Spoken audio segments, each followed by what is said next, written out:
이제 우리 다 같이 묵도하심으로 6월 11일 목요일 새벽 예배 시작하겠습니다.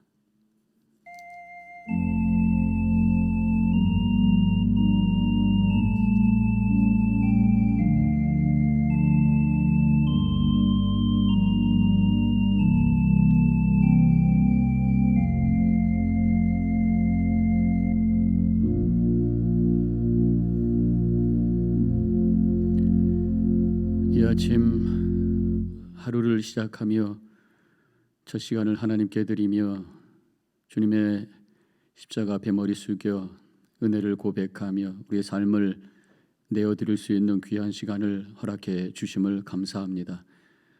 우리들에게 믿음을 주셔서 주님 바라보게 하시고 주님 따라가게 하시고 동행하게 하시며 주시는 말씀 가지고 결단하며 또 위로받고 용기 내며 살아갈 수 있도록 인도하심을 감사합니다.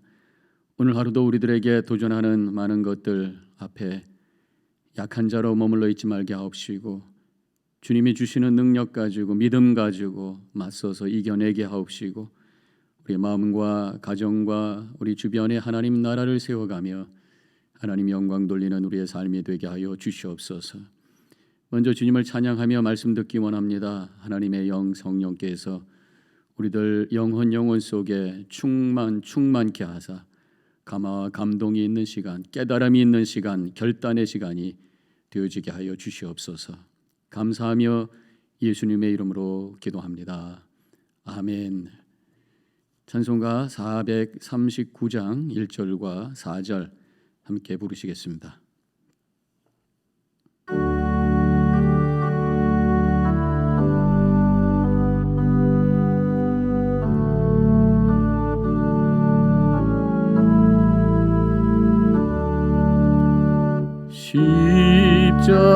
십자가로 가까이 나를 이끄시고 거기 흘린 보혈로 정케하옵소서.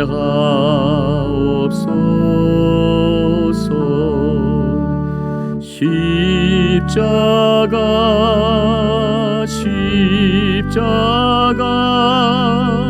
무한 영광일세.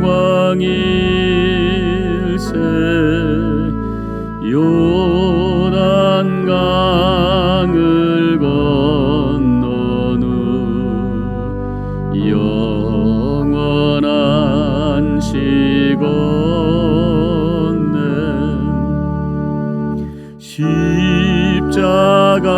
십자가에 가까이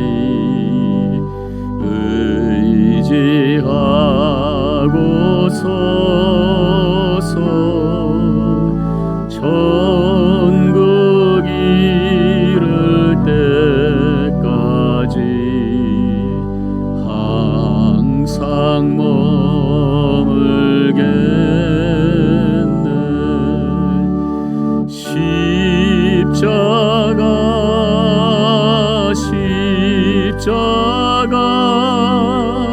무한 영광일세.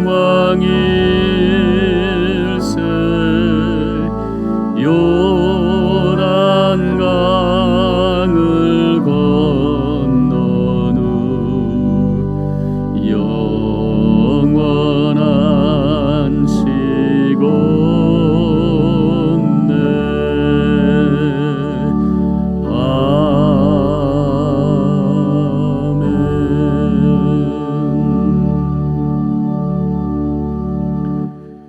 오늘 말씀은 고린도전서 제7장 1절로 24절까지 오늘 교재되어 있는데 그 중에 일부만 함께 읽겠습니다. 1절부터 6절 그리고 17절로 24절 이렇게 제가 봉독하겠습니다.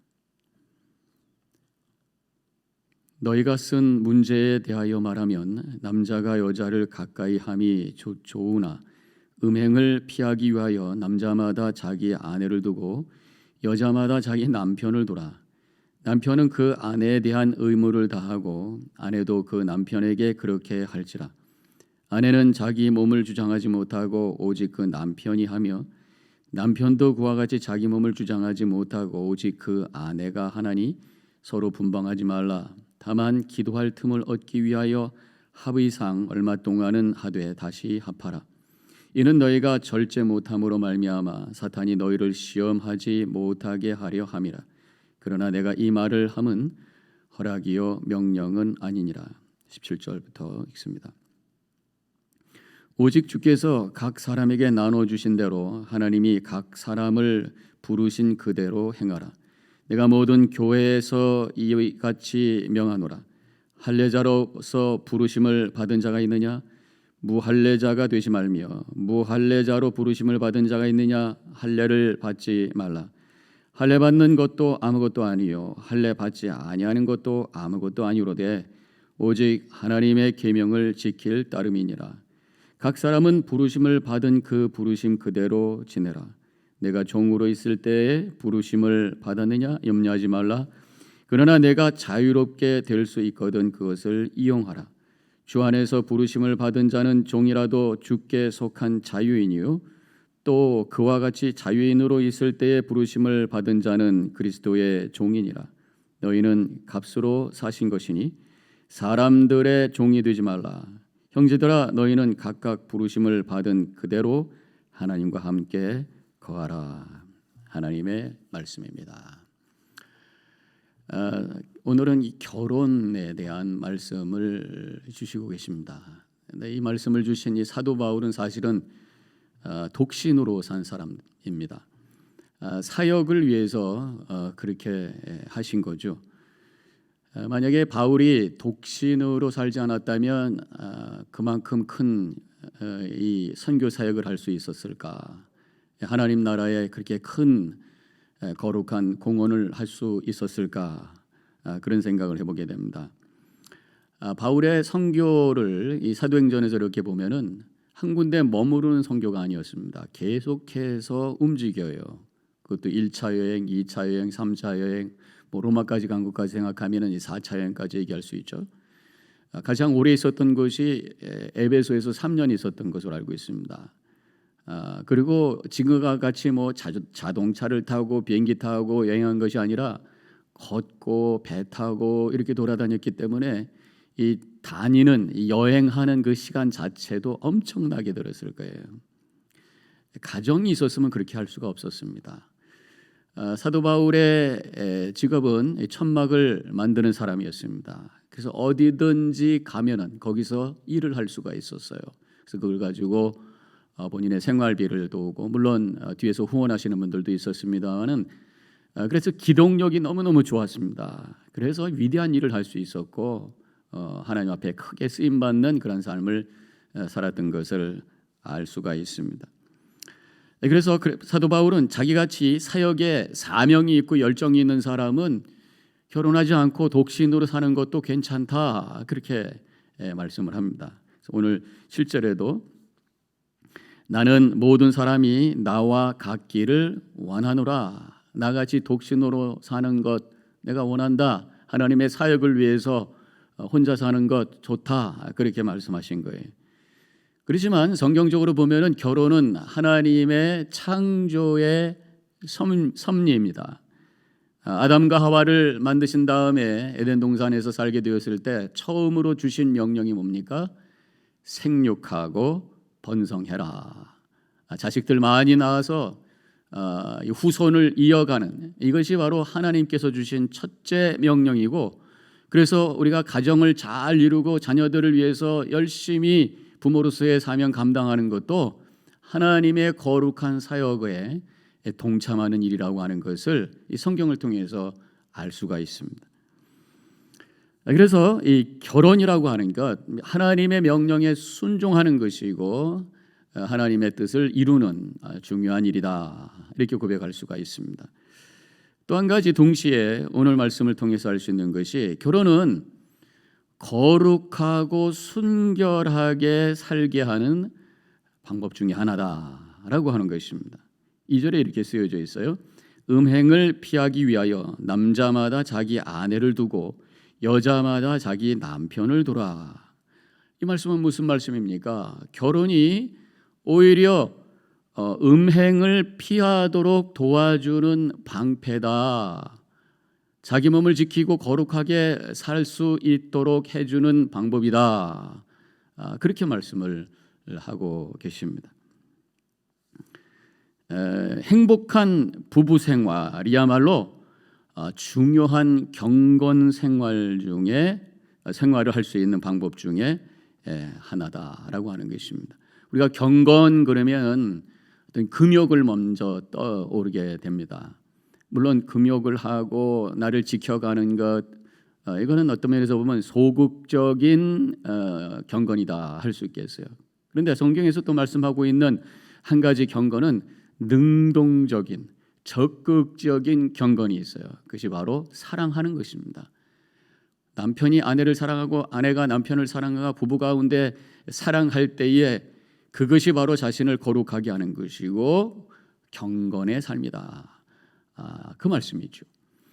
야고보서 1장 27절에서 이렇게 쓰여져 있어요.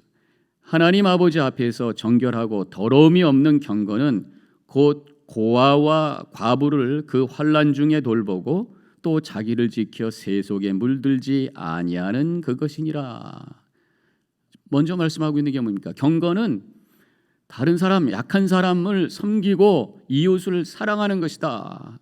능동적 경건에 대해서 말씀하고 있죠.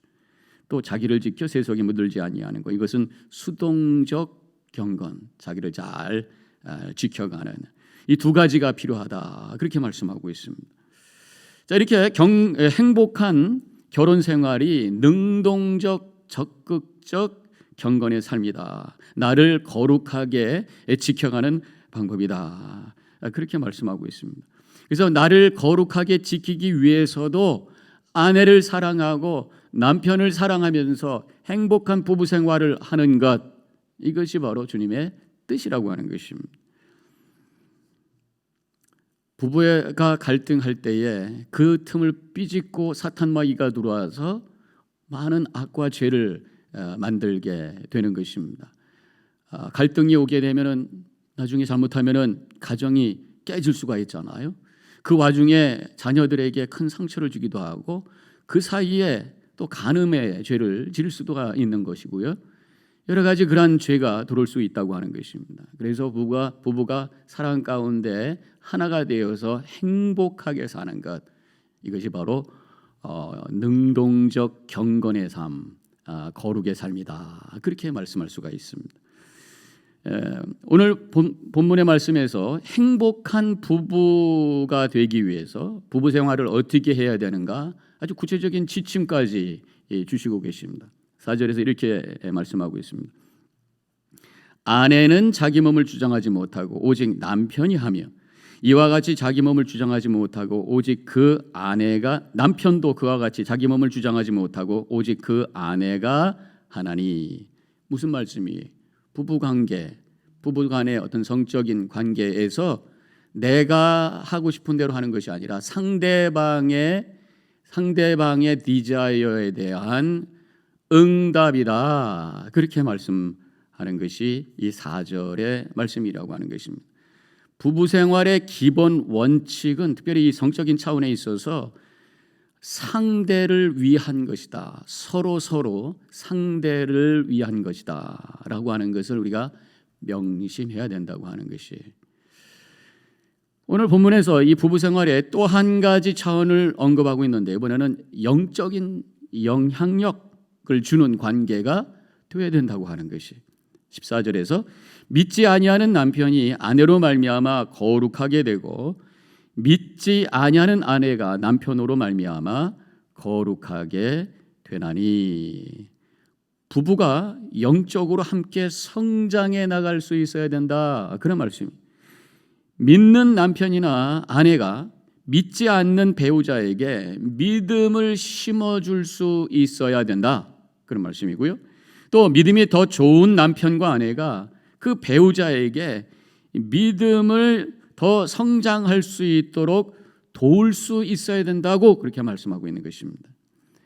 그래서 영적인 것이 부부간에도 또 영적인 그러한 것이 세속적인 것을 녹일 수 있는 영적인 그 영향력이 세속적인 영향력보다 더 강할 수 있는 그러한 부부 관계가 되어야 된다고 우리에게 가르쳐 주고 계십니다. 우리가 갖고 있는 믿음이라고 하는 것은요, 그냥 한 사람 교회 가서 예배드리고 오는 그 정도가 아니라요, 세상을 바꾸는, 세상을 변화시키는 그러한 능력이라고 하는 것이에요. 우리가 교회를 정의할 때에 교회는 제자를 만들어서 세상을 변화시키는 곳이다, 그렇게 말씀하고 있습니다. 우리 믿음은 세상을 변화시키는 그러한 능력이라고 하는 것입니다. 그런데요, 가정에 거룩한 영향력을 끼치지 못하면서 어떻게 세상을 바꿀 수가 있어요? 나의 믿음이 먼저 아내에게, 남편에게 거룩한 영향력을 주고 우리 가정을 더 행복하게 하나님의 뜻을 이루는 가정으로 변화될 수 있는 능력이 되었을 때 그것이 세상을 바꾸는 그런 힘으로 역사하게 되는 줄로 믿습니다. 그 한자 성어에도 가화만사성이라고 있잖아요. 가정이 화목할 때에 모든 일이 다 잘 이루어진다. 가정을 행복하게, 가정을 하나님의 말씀 가운데 살아갈 수 있도록 영향력을 끼치는 사람이 이 세상을 변화시키는 그런 삶을 살게 된다고 하는 것이죠. 나의 믿음이 배우자에게 거룩한 영향력이 될 수가 있어야 되고 자녀들에게 믿음의 유산이 될 수 있어야 된다고 하는 것입니다. 그렇게 하기 위해서는 우리의 믿음이 그냥 신앙, 어떤 기독교의 문화, 교회 생활이 돼서는 안 돼요. 살아있는 믿음, 생명 있는 믿음이 되어야 된다는 것입니다. 그래서 나의 믿음이 가정의 기쁨이 되는, 또 행복을 주는 은혜의 통로가 될 수 있는 그런 믿음이 되어야 될 줄로 믿습니다. 나로 인해서 아내가 행복하고, 나로 인해서 남편이 행복하고, 나로 인해서 우리 자녀들이 나의 믿음을 보고 존경받는 부모가 될 수 있는 그러한 믿음의 삶을 살아가는 것, 이것이 바로 주님께서 원하는 뜻인 줄로 믿으시기를 바랍니다. 바울은 독신으로 살 수 있는 사람은 독신으로 살고 결혼하고 싶은 사람은 결혼하라, 그렇게 말씀을 하고 있죠. 이렇게 말씀을 17절에서 또 하고 계십니다. 주께서 주신 대로 하나님이 각 사람을 부르신 그대로 행하라. 독신으로 부르셨으면 독신으로, 결혼하는 것으로 부르셨으면 결혼하는 것으로, 이 말씀을 하다가 할례에 대한 말씀을 하고 있습니다. 그러면서 이 할례자는 할례자로 살고 무할례자는 또 무할례자로 살아라 이거예요. 유대인은 유대인답게 율법 지키면서 살고 이방인은 굳이 율법 지키지 않아도 복음 붙들고 주님 따라가면서 거룩하게 살면 된다, 그런 말씀이. 종이라고, 더 나가서 이 종으로 있는 자와 자유인으로 있는 자도 그 자리에서 열심히 주님을 섬기면 된다, 이렇게 말씀하고 있습니다. 종이라고 묶이지 말고 주께 속한 자유인으로 살고, 자유인이라고 방종하지 말고 그리스도의 종으로서 겸손하게 살아라. 내가 처해 있는 그런 상황 속에서, 내가 갖고 있는 그 직업 속에서, 내가 하고 있는 그런 일 속에서 최선을 다해서, 그러나 거기에 묶이지 않고 초월해서 주님의 뜻을 이룰 수 있는 높은 차원의 삶을 사는 것이 믿음의 삶이다, 그렇게 말씀하고 있습니다. 그래서 오늘 24절에서 마지막 절이죠. 각각 부르심을 받은 그대로 하나님과 함께 거하라. 현실을 부정하지 말고 주어진 현실 속에서, 그러나 거기 머무르지 말고 초월하는 믿음 속에서 살아가라, 그런 말씀입니다. 우리 모든 성도님들, 오늘 하루도 능동적인 그런 경건함 속에서, 거룩함 속에서, 세상에 묶이지 아니하고 있는 곳에서 최선을 다하며 주님과 동행하며 거룩하고 또 행복한 하루를 살아가시기를 주님의 이름으로 간절히 축원합니다. 기도하겠습니다.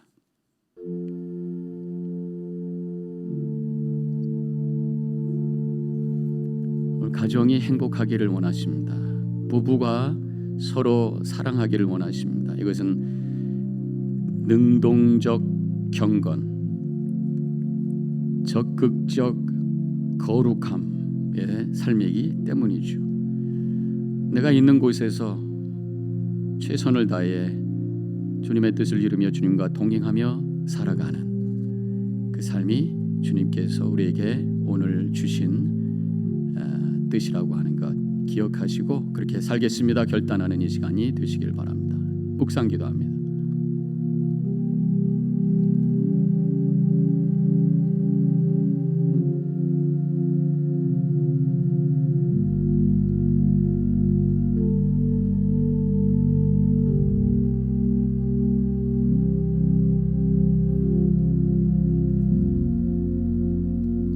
우리를 하나님의 자녀로 하나님의 백성으로 삼아 주시고 거룩하게 살기를 원하시는 주님의 뜻을 저희들이 기억합니다. 오늘 우리가 거룩하게 내 삶을 지키고 내 육신을 지키기 위해 주신 말씀 바로 부부가 서로 사랑하면서 살라고 말씀해 주셨습니다.